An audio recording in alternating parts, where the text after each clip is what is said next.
tuguhaye ikaze mwene data udukurikiye muri uyu mwanya. Imana iguha umugisha ubonye akanya kugira ngo tubane. Ni mwene so Revera Pastor Ndorimana Edouard. Tuguhaye ikaze rero muri uyu mwanya w'ijambo ry'Imana kuri Duhumurizanye TV channel yacu. Imana iguha umugisha. Uko ushobora kuba ari ubwa mbere udukurikiye muri uyu mwanya, ushobora kuba usanzwe udukurikirana, ndagira ngo tuguhe ikaze kandi tukubwira ko tukwishimira. Muri uyu mwanya hari abantu bamwe bamaze kuba abanyamuryango, mwamaze gukora subscribe, abandi mwari mutari mwayikora, ushobora kuyikora wumva ari ngombwa, ntabwo ari itegeko ngo turabiguhata, ahubwo ni byiza kugira ngo ujye ubasha kubona inyigisho yacu buri uko igeze kuri YouTube ubashe kubireba. Rero tugira inyigisho dora dutambutsaho muri rusange, tukagira n'inyigisho zicaho ijambo ry'Imana ku cyumweru. Turi muri studio za Guhumuriza TV, tubonereho no gusuhuza abadukurikirana ku cyumweru materaniro y'umugoroba saa 11 kugera saa 12 kuri Guhumuriza TV. Icyo gihe rero tuba turi mu mwanya w'ijambo ry'Imana mu nsanganyamatsiko y'ijambo, cyangwa se mu nsanganyamatsiko y'ikiganiro cyacu ivuga ngo mubyutse akomeze agende. Muri ubwo buryo rero ushobora kuba ariho watumenyeye, cyangwa se n'ubundi usanzwe ukurikirana Duhumurizanye TV, cyangwa se akaba ari n'ubwa mbere. Tuguhaye ikaze, Imana iguha umugisha. Uyu munsi ndashaka ko tuganira ku ijambo ry'Imana rivuga gutwara intwaro z'Imana. Gutwara intwaro z'Imana. Ese utwara intwaro ninde? N'umusirikari. Muri uyu musirikari wese cyangwa umuntu ushinzwe umutekano ushobora kurinda ubuzima bwe n'ubw'abandi agomba kugira intwaro. Rero umukristo nk'umugenzi ujya mu ijuru agomba kugira intwaro z'umwuka kandi z'Imana. Turasoma mu Befeso 6 duhere ku murongo wa 12 tugere ku murongo waho wa 18. Kuko tudakirana n'abafite amaraso n'umubiri, ahubwo dukirana n'abatware bafite ubushobozi n'abategeka isi y'umwijima n'imyuka mibi y'ahantu ho mu ijuru. Nuko rero mutware intwaro zose z'Imana kugira ngo mubashe gukomera ku munsi mubi, kandi murangije byose mubashe guhagarara mudatsinzwe. Muhagarare mushikamye, mukenyeye ukuri, mwambaye gukiranuka nk'icyuma gikingira igituza, mukwesa inkweto arizo butumwa bwiza bw'amahoro bubiteguza, kandi kigeretse kuri byose mutware kwizera nk'ingabo, ariko muzashoboza kuzimisha imyambi ya wa mubi yose yaka umuriro. Mwakira agakiza kabe ingofero, mwakira inkota y'umwuka ariyo jambo ry'Imana. Musengesha umwuka iteka mu buryo bwose bwo gusenga no kwinginga, kandi kubw'ibyo mugumye rwose kuba maso musabira abera bose, kandi nanjye munsabire mpabwe kuvuga nshize amanga uko mbumbuye akanwa, kugira ngo menyeshe abantu ubwire ubw'ubutumwa bwiza. Amen. Turagushimiye Mwami Yesu kuduhaye uyu mwanya, tugushimiye kushimye ko tuvugira ijambo uko arishyize ku mitima yacu. Nyemerera nkubonereho umugisha ngewe ugiye kurivuga, kandi abadukurikiye aka kanya iri jambo rigire ububasha n'ubushobozi kuri bo, kugira ngo bumve icyo wagambiriye kuvugana nabo. Aka kanya ndasenze kubw'urukundo rwawe, ndasenze kubw'ubuntu bwawe, ngukomeze kugaragara hagati muri twebwe, kandi ubwiza bwawe budutwikire kuva dutangiye kugera ku musozo mu izina rya Yesu. Amen. Nkuko nari mbivuze, ijambo tugiye kuganiraho ni ugutwara intwaro zose z'Imana. Sindi buze kuvuga kuri zose, Paulo yavuze kuri 7 zenda kuba nk'8, ariko ngewe muri izo ntwaro zose yavuze uko ari 7 cyangwa 8, ndavuga ku ntwaro imwe, intwaro yitwa gusengesha umwuka iteka. Gusengesha umwuka iteka. Kuba uri muri biro ukaba uri gusengesha umwuka, kuba utwaye imodoka yawe ukaba uri gusengesha umwuka, kuba uri guteka ukaranga imboga zawe cyangwa se ibyo kurya byawe ukaba uri gusengesha umwuka, kuba uri ahantu uhagaritswe uri mu kazi ukaba uri gusengesha umwuka. Aho waba uri hose, aho waba ukorera hose, aho waba wicaye hose, aho waba uhagaze hose, gusengesha umwuka iteka mu buryo bwose bwo kwinginga. Ni ikintu Pawulo yavuze, avuga iri jambo kuko yari azi imbaraga rigira. Niba hari abantu bazatsinda, niba hari abantu bazanesha, niba hari abantu bazakomera, ni ukuba mu mwuka wo gusenga, kabone naho waba uri mu bantu badashaka gusenga. Ni ukuba mu mwuka wo gusenga, kabone naho waba uri ahantu abantu basa n'abarangaye.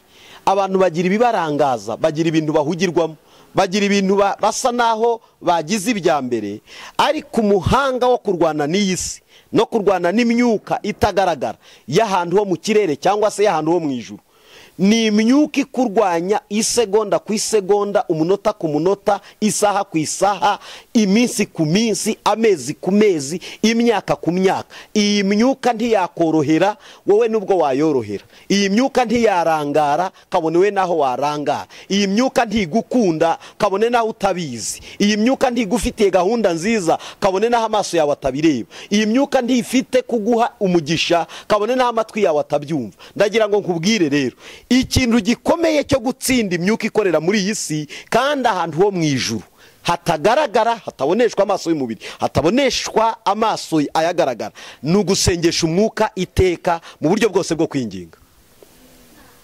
Ndagira ngo mvugane nawe rero, ukwiriye gusenga nubwo muri ibi bihe urimo ufite ibyakurangaje. Ukwiriye gusengesha umwuka iteka nubwo uri mu bihe byo gukomereka umutima. Ukwiriye gusenga usengesha umwuka iteka nubwo uri mu bihe bitakoroheye. Birashoboka ko wagize umubabaro w'igihe kirekire, birashoboka ko wagize umubabaro w'igihe kirambye, birashoboka ko umwanzi yaguteye ibitera kugabaho ibitero birebire bituma umutima ukomereka. Uyu munsi ugerageza ngo usenge bikakunanira, ugerageza ngo winginge Imana ntibyemere, ugerageza ngo usenge ukumva ntibyakunda. Ndagira ngo nkwinginge, ubuzima bw'umukristo, ubuzima bw'umuntu wamenye Imana, akwiriye gusengesha umwuka iteka, ntacogore, ntarambirwe, kuko nurambika umwanzi we ntazarambika, kuko nucogora umwanzi we ntazacogora, nurangara umwanzi we ntarangaye, nugira ibintu bigutwara umutima umwanzi nawe yiteguye kukwicira muri ibyo bintu. Ibanga rero ni ugusengesha umwuka. Iri ni ryo jambo nshaka ko tuvugaho mu ntwaro zigera muri 7 Pawulo yavuze ngo muhagarare mukenyeye ukuri. Cyo ni icyambere, umukristo akwiriye kugira ukuri. Muri abantu benshi ntibagira ukuri, ariko ukuri niko kukwiriye kuyobora umutima w'umukristo. Mwambaye gukiranuka nk'icyuma gikingira igituza. Gukiranuka ni umwambaro umuntu akwiriye kwambara nka antibari. Iyo watangiye gukiranirwa, umwanzi arakurasa akagushobora. Iyo watangiye gukiranirwa, umwanzi arakurasa akakumena. Gukiranuka dukwiriye kukwambara nk'ingabo ikingira igituza. Avuga ku kindi kintu gikomeye ngo mukwesa inkweto arizo butumwa bwiza bw'amahoro bubiteguza. Ukwiriye kuba ukwesa inkweto, wafunze butu gikomando, wambaye umwenda w'igisirikari mu buryo bw'umwuka, wambaye inkweto z'igisirikari mu buryo bw'umwuka, wakubisemo shapo mu buryo bw'umwuka, wafunze, ugahora wafunze kuko ufungiye umwanzi. Kandi witonde cyane, utwaye inkota nk'ijambo ry'Imana. Ijambo ry'Imana ni inkota ubagisha abadayimoni. Umuntu wuzuye ijambo ry'Imana, umuntu wuzuye ubwiza bw'ijambo ry'Imana, ntabwo umwanzi ajya apfa kumurasanga mushobore. Bibiliya niko itubwira ngo nukwesa inkweto arizo butumwa bwiza bw'amahoro bubiteguza. Kandi kigeretse kuri byose mutwaye kwizera nk'ingabo, ariko muzashoboza kuzimisha imyambi ya wa mubi yose yaka umuriro. Umuntu ufite kwizera muri izi ntwaro, ukaba ufite kwizera muri wowe. Kwizera abenshi kuracogoye, abenshi barananiwe, abenshi baragutakaje. Hari abasigaye bavuga ngo ariko ubundi by'Imana yavuze bizasohora kabone naho amatwi yabo ataba kibyumva. Umwanditsi ngira ngo ni Paulo wandikiye Timoteyo, aramubwira ngo yewe Timoteyo we ukomere, kandi Imana niyo kwizerwa kabone twebwe naho tutayizera, ariko yizahora ariyo kwizerwa. Rero birakwiriye ko tugira kwizera. Niba twaramenye Kristo, dukwiriye kwizera, dukwiriye kwambara imbaraga, dukwiriye gukomera, dukwiriye gushikama, dukwiriye guhagarara twambaye nk'abasirikari barwana n'umwanzi utagaragara, tukamukubitisha imbaraga z'amasengesho mu mbaraga z'umwuka wera. Haleluya. Arabivuga neza, aravuga ngo rero mwakira agakiza k'ab'ingofero, mwakira inkota y'umwuka ariyo jambo ry'Imana, musengesha umwuka iteka mu buryo bwose bwo gusenga no kwinginga, kandi ku bw'ibyo mugomye rwose kuba maso musabira abera bose. Aha, Bibiliya rero iratubwiye ngo gusengesha umwuka iteka mu buryo bwose bwo kwinginga. Ese kuki Bibiliya bidusaba? Kuki Bibiliya dusaba guhora dusenga? Gusenga biravuna. Hari abantu bakunda kuduhamagara ngo tubasengere. Gusenga biravuna. Njya mfata amasengesho y'itatu nkayarangiza, ngafata y'irindwi nkayarangiza, ngafata 21 nkayarangiza, nkajya murenze 21. Ndagira ngo mbabwire, ntabwo umuntu aba aryohewe, kuko umubiri urababara, uhatakariza ibiro, ariko niho ukura imbaraga z'umwuka wera. Abantu benshi gusenga birabagora, ariko Imana idusaba gusenga. Ntabwo idusaba gusengera mu rusengero mu materaniro gusa, ahubwo idusaba ko aho turi hose, aho twicaye hose, aho tuvugira hose, aho tuganirira hose, kabone nawe waba wicaye mu kabari wasenga abandi basinda. Hari abantu bajya bibaza ngo ese ngo umuntu ashobora gukora mu kabari ari umukristo? Nubwo bigoye ariko birashoboka. Ushobora kujya ahantu ufite intego y'ikikujyanye, ugakorera ku ntego y'ibyakujyanye, ukirinda kurangara, ukahakura amafaranga, ukajya gukemura ibibazo, nyamara uyakuye ahantu hagoye. Rero birashoboka rwose. Nta kintu kidashoboka. Nuko abakristo twakijijwe nabi, twumva ko igihe cyose tugomba kubana n'abakijijwe, tugomba kubana n'abantu buzuye umwuka wera. Uzajya uturana n'umurozi, muturane, ugendane nawe, ukorane nawe afite imyuka mibi. Ushobora kuba ufite umwuka w'Imana no kwemera Imana na Yesu, undi yemera nyabingi, yemera Buda, yemera ibindi, aramye inka, aramye ihene, aramye igishushanyo, mugaturana mukabana, ukazerekana Kristo kubamo kari umunyembaraga hejuru y'ibigirwamana. Rero iyo usengesha umwuka iteka, iyo uba mu mwanya wo guhora ku gicaniro cyawe, wicaniye, wiyenyegereje, wihamagariye muri wowe, ugwiza imbaraga, kabone naho wahura n'imbaraga z'abapfumu bakomeye. Njya numva ngo iburasirazuba babayo ngo ngaho bita ngo ni, haraho njya numva ngo naho bita ngo bagendera ku gataro ngo bahita ngo ikira za burasirazuba hirya iyo hari Kibungo, ariko hari Kibungo ya Ngoma, hari n'ahandi Rusumo, iyo za Rusumo ngo aba barozi cyane. Abatuye aho ngaho mutubabarire, niko tubyumva.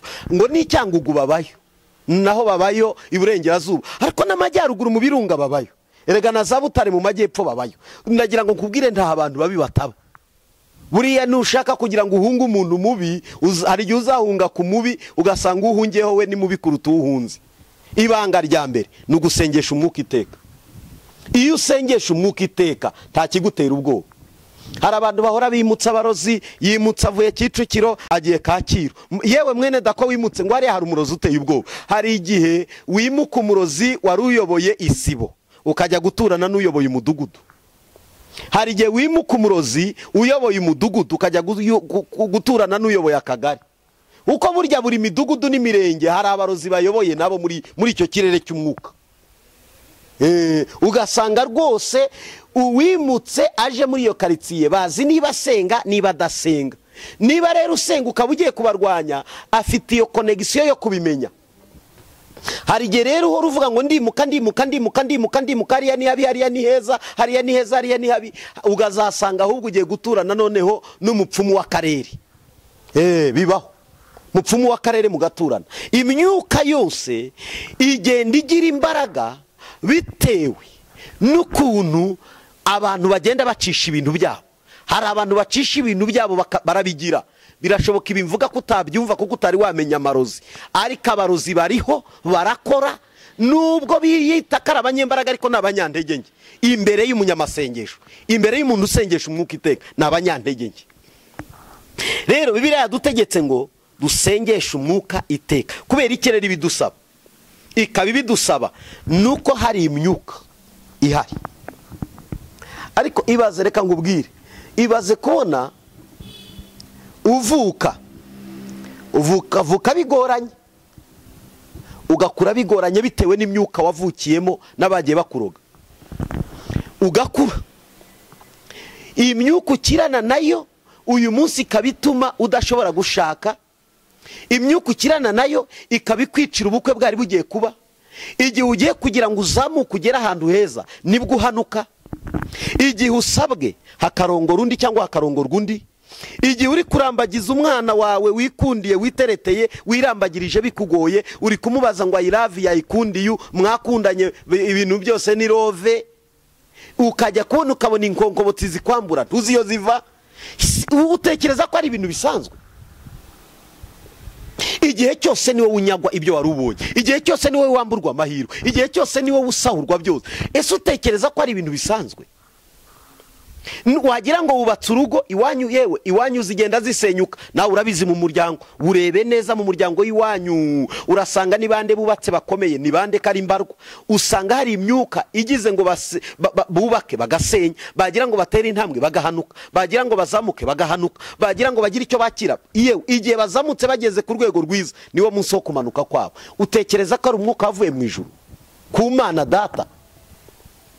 Ese utekereza kuba utari wabyara cyangwa nabo ubyaye bakabaho bameze nk'amayibobo, utekereza ko ari umugisha uva ku Mana? Ese utekereza izo nduru muri guhorana iwanyu, utekereza kubona rimwe usanga abantu bameze nk'ibicamuke bari mu muryango, bahora bashaka kuvushanya amaraso, bahora bashaka igihe cyose intambara zabo nizerekeza ku kuvusha amaraso, utekereza ko ari impano iva ku Mana? Hari imyuka ituma abantu bashobora kurwana bakicana, hari imyuka ituma abantu batubaka ingo.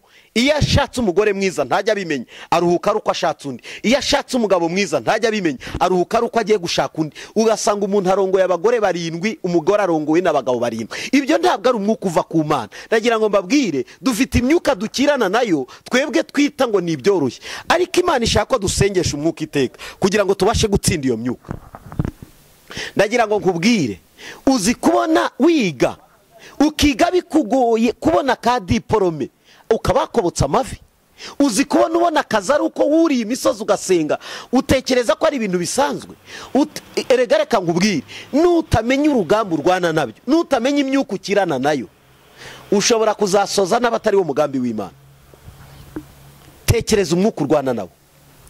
Ni bande bakenyuka? Ni mwebwe. Ni bande bagira ibyago buri munsi, buri mwaka uko umwaka ugiye gushira mugira abantu mupfusha, mukabapfusha bakiri batoya, mukabapfusha mwari mukibakeneye, mukavuga ngo ni Imana yabikoze. Erega ntabwo Imana ari umwicanyi. Abantu tujye dutekereza neza, Imana yakuremeye kugira ngo iheshe icyubahiro. Ntabwo mu kwica abana b'impinja batari bakura harimo icyubahiro cy'Imana.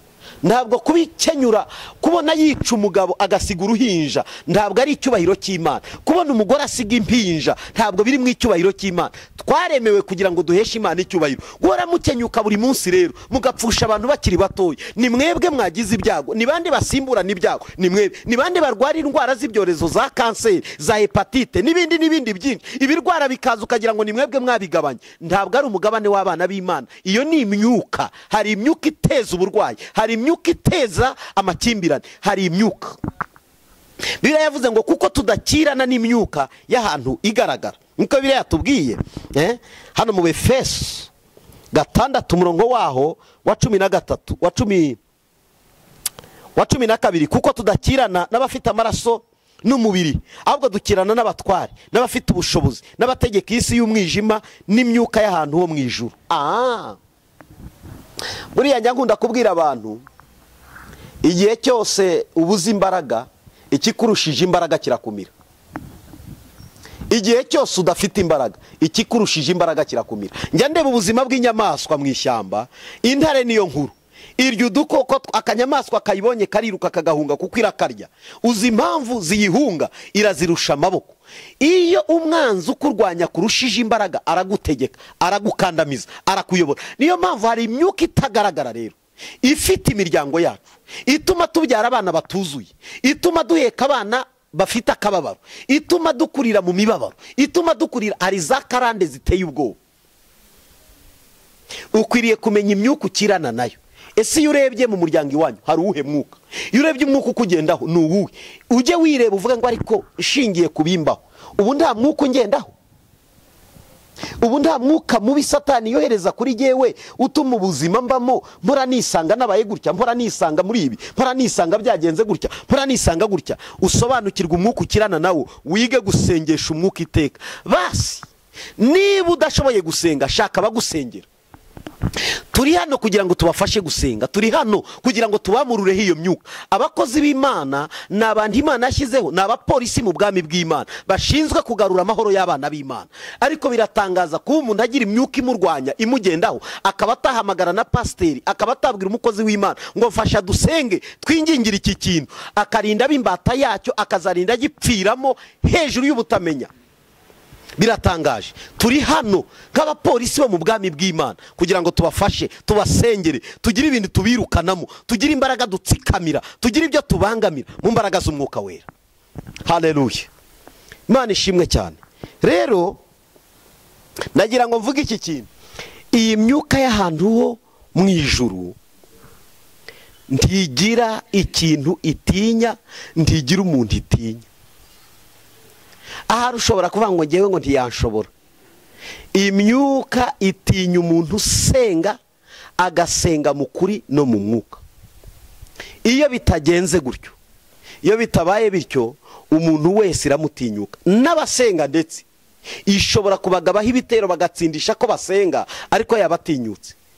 Mbibutse ko Satani ntagira uwatinya, yatinyutse Yesu amaze iminsi 40 asenga atarya atanywa. Ninde mushyitsi wa mbere wamwakiriye? Ni Satani.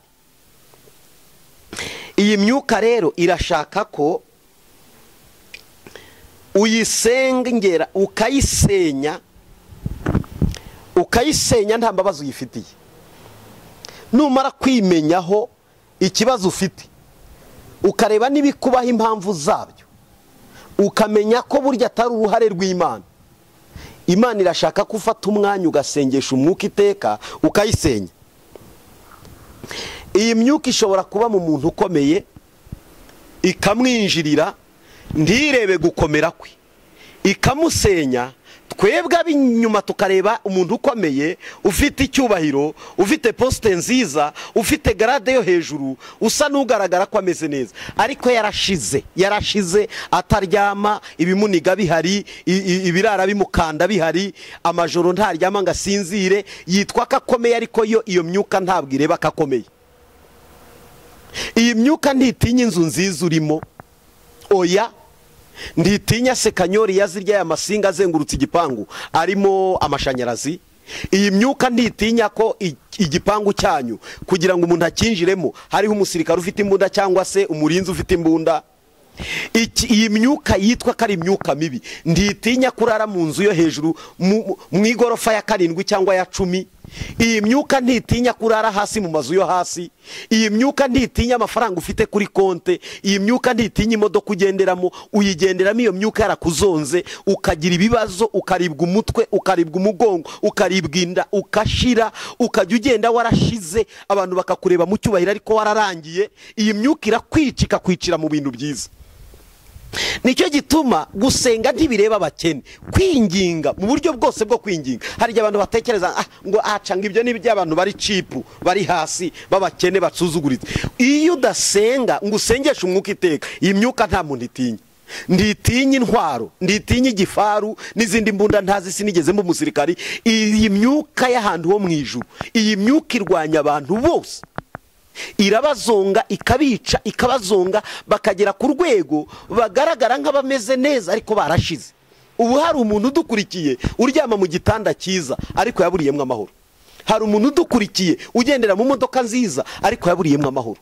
Hari umuntu udukurikiye muri uyu mwanya yewe uryama mu nzu y'igorofa ariko yaburiyemo amahoro. Iyi myuka iraza igasesera mu mugabo wagukundaga, umugabo akaguhinduka nk'igicu. Iyi myuka iragenda igasesera mu mugabo wagukundaga, akabona utakira umugore akajya gushaka abandi bagore. Nyamara mu by'ukuri hari n'igihe abikora afite umutima wo kugukunda, ariko bitewe n'umwuka wamuseseyemo agahinduka umusambanyi, yaza akakubwira ngo I love you. Iyi myuka nditinya umuntu ugendera mu modoka nziza, iragenda ikamwiciramo, akaribwa umutwe. Ubwo agenda akajya agenda avuga ngo mani ikizankiza uyu mutwe niki, bakagucisha muri sikaneri ukayoberwa ibyo warwaye bikakuyobera. Iyi myuka ntitinya, ubyara abana beza, iyi myuka ikabinjirira, ukajya ugenda ubona warabyaye abana basa n'ari debile, nyamara abana bawe bari beza, ariko iyo myuka yabinjiriye ikabazonga. Iyi myuka reka mbabwire, igera mu bucuruzi bwari bumeze neza ikamanura igakubita hasi. iyi myuka igera ku muntu wajyaga kurangura hanze afite ibintu byose agashiduka ageze hejuru, ariko umunsi umwe ikamumanura ikamukubita hasi. iyi myuka ntigira uwikunda, ntigira inshuti, ntigira umuvandimwe, ntigira mama, ntigira data. iyi myuka ni mibi. rero Pawulo yaravuze ngo kuko tudakirana n'abafite inyama n'umubiri, ahubwo dukirana n'imyuka y'ahantu ho mu kirere ho mu ijuru, ngo kandi y'abategeka isi y'umwijima, y'abatware, y'abafite imbaraga. iyi myuka irakomeye. nitudasengesha umwuka iteka, hari imyuka izadukebura igatuma dusenga nyamara twagasenze mbere tukimeze neza. ndagira rero nkubwire, iyi myuka ntigira uwitinya. ntabwo itinya ngo ntuye. hari abantu bavuga ngo ngewe nagize muri Canada. wurira indege, iyi myuka ukayurirana indege, ukajya muri Canada ukayurirana indege, ukajya muri Amerika ukayurirana indege, ukajya muri yewe mu Bwongereza ukayurirana indege, ukagenda ukazunguruka isi yose mu bihugu bikomeye byateye imbere bifite amafaranga, amadolari ari yose. imyuka ukajyana nayo. iyi myuka ikurimo yo gusenya urugo, ugera ahantu hose aho ugeze ibintu bigasenyuka. iyi myuka ikurimo yo gusenyuka usubira inyuma, urazamuka wagera mu iterambere ikaguhanura. iyi myuka iyo igufashe warageze ku rwego rwo gutunga amafaranga, iragufata ikagukubita hasi ugahinduka umutindi. iyi myuka ni mibi. iyi myuka yica abantu. iyi myuka ituma abantu batagira amahirwe. ugera ahantu wagahawe intebe nziza, posite nziza, wagahawe biro nziza, iyo myuka ikayikwambura mu kanya gato nk'ako guhumbya. iyi myuka ni mibi. sinzi umwuka ukirana nawe, ariko iyi myuka irahambaye. rero kuko tudakirana n'iyi myuka dutwara nako, kuko dukirana n'imyuka itagaragara, idafatika mu buryo bw'umubiri, idafatika mu buryo bufatika, dukwiriye gutwara intwaro zose z'Imana. kwiriye gutwara intwaro zose z'Imana. izi ntwaro Pawulo yavuze, navuzemo imwe yitwa gusengesha umwuka iteka. ningira umwanya nzavuga izindi, ariko tekereza, uhugiwe mu biki bituma utari gusenga? ni ibiki biguhugije? ni ibiki uhugiwemo? ni ibiki ubayemo bituma umwuka wawe utacyuzuye amasengesho? kuko nababwiye ngo ukwiriye gutwara uri musenga mu mutima, ukwiriye kuba uri kuri vora urimo utwaye ariko uri musenga Imana. ukwiriye kuba uri kuri mashine utipinga ariko uri musenga Imana. ukwiriye kuba uri muteka ukoropa mu nzu, akazi ko gufura no gutunganya ibya uri mu usenga. ukwiriye kuba wicaye ahantu witwa kuri kumwe n'abandi bafite ibiganiro, ariko umwuka uri gusenga. gusengesha umwuka iteka mu buryo bwose bwo kwinginga, nibwo tuzabasha kuzimya imyambi y'umwanzi aturasa buri munsi, aturasa buri saha. ndagira ngo nkubwire, ukwiriye gukanguka. Bibiliya yatubwiye ngo iyi myuka ukirana nayo ngo ni imyuka ikorera mu bantu bakomeye. donc ni imyuka ikora abatware, mbese ni ibinyembaraga. bishatse kuvuga ko iyi myuka ntiyatinya ko wize cyane. ndatangara iyo umuntu yize ari dogita akabura akazi, ari dogita akabura akazi, afite amashuri, afite ubumenyi, afite ubuhanga, ariko ugasanga yabuze akazi, ubuzima bugahagarara, nawe agize ngo atere intambwe imyuka ikamubangamira. uyu munsi naje imbere yawe kukubwira ngo nidusenga tugafata akanya tugasenga, ibintu biraza gutungana. nidufata akanya tugasenga, ibintu biraza kujya mu buryo. wowe va mu bikurangaje, va mu bintu wibwira. waraguze iyi myuka ntikuveho, wakirukanka mu bapfumu ntibikuveho, wakirukanka ntibikunde, ariko Kristo muri twebwe iyo twamusenze tukamwambaza, iyi myuka itagaciro igahinduka ubusa mu izina rya Kristo Yesu. nyumva neza, iyi myuka kuntu imeze, ni imyuka isaba ko tumenya ko turi mu ntambara. donc ukwiriye kumenya ko uri mu ntambara. ku manywa uri mu ntambara, bwije uri mu ntambara, nijoro uri mu ntambara, mu gitondo uri mu ntambara. abahanga bo gusenga barara basenga, igihe abandi bashyizweyo nijoro nibwo babyuka bagasenga bakinginga Imana. ugakubita ikirere cy'iyo myuka, ugafatisha ikirere kiva ku Mana. Imana ikavugana nawe, ikaguha imbaraga z'umunsi uri bukurikireho. rero iyo uzi gusenga neza, umenya ko uri mu ntambara. urwana nk'uri mu ntambara, ugasenga nk'uri mu ntambara, ugakubita ikintu cyose wumva ko gihari. umuhanga wo gukubita ibitagaragara akabikubita mu isi y'ibigaragara. rero iyo dusenga turasa n'abarasana, turasa n'abahanganye n'ibintu bitagaragara ariko bihari mu isi y'umwuka. rero birahari. urwo rugo rufite ibibazo ntugire ngo byarizanye, hari imyuka irushaka. ukubona ukora bikanga, wagira ngo ugerageze ibyo ugerageje bikanga, wagira ngo ugiye kugira ngo ubone amahirwe yo kujya imahanga nawe ubone inzira zikingutse ukabona biranga, wagerageza kugira ngo urebe ko witabaza abandi bikanga, wagerageza ngo nibuze nawe wicira inzira urebe uburyo wakifasha nk'umuntu w'umugabo bikananirana. Hari imyuka ukirana nayo. Iyo myuka rero iyo ubuze imbaraga, tabaza abandi. Nicyo gituma abakozi b'Imana bashyiriweho kugira ngo batabare abandi, n'abatabazi. Bibiliya n'umuririmbyi wabirimbye aravuga ngo abajyana na Yesu gutabara bazagabana umugisha w'Imana. Rero iyo abantu bari mu nzira yo gutabarana, yo gufashanya, yo gusengana, ibyakunaniye wenyine nutabaza abandi muzabishobora mu izina rya Yesu. Ngana ku musozo ndagira ngo nkubwire, menya kuri mu ntambara, kandi intambara uri kurwana Imana irashaka ibintu bigera kuri 2. Icya mbere nakivuze, Imana irashaka usengesha umwuka iteka. Icya kabiri, Imana irashaka kusenga ubudasiba. Niko mu rwa mbere rw'Abatesalonike igice cya 5 n'umurongo wa 17 abivuga. Aravuga ngo musengeshe umwuka iteka kandi musenge ubudasiba. Gusenga ni uguhozaho. Isengesho rizakugirira akamaro ni isengesho rihoraho. Ni isengesho Imana ishaka kusenga, kandi iryo sengesho rikaba rihoraho. Ndagira ngo ngane ku musozo. Bibiliya iravuga ngo iyo dufashe umwanya tukaririmba tugasenga, ni kimwe mu bintu bya mbere byirukana imyuka mibi. 38 irangiye, Yesu arahanyura, aramubona, aramubwira ati haguruka, siga ibibazo byawe wigendere. Aramubwira ati haguruka, ikorera uburiri bwawe wigendere. Uyu wakorewe icyo gitangaza cyo guhagurutswa ngo yari amaze imyaka 38 afite uburwayi, ariko agira amahirwe yo guhura na Yesu. Ahari uyu munsi ni umunsi wahuraho na Yesu. Imyaka umaze muri ibyo bibazo, imyaka umaze muri izo ngorane, Yesu akakunyuraho, icyamba akakunyuraho uyu munsi. Mu gusenga no kuririmba rero ni intwaro zikomeye Imana igikoresha abantu bagatabarwa. Iyo usomye ibyakozwe n'intumwa gice cya 16, byakozwe n'intumwa 16 umurongo wa 20, turasoma duhere ku murongo wa 22. Abari bahateraniye bahagurukira icyarimwe, abacamanza batanyaguza imyenda, bategeka ko babakubita inkoni nyinshi.